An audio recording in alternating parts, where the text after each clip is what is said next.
Elon Musk mal pri svojom prejave minulý týždeň zásadnú pripomienku, ktorú povedal len tak mimochodom, až niekedy v strede tej reči,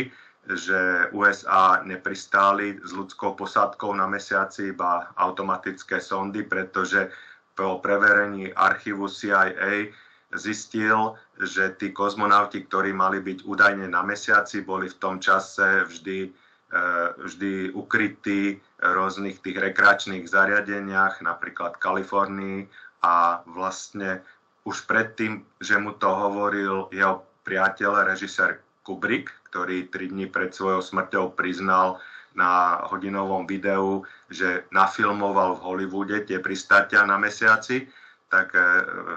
Elon Musk hovoril, že vtedy to Kubrickovi neveril, ale že teraz je už o tom presvedčený, že to bol podvod. No a keď bol podvod toto, tak ľudia sa pýtajú, že v čom všetkom nás ešte klamali.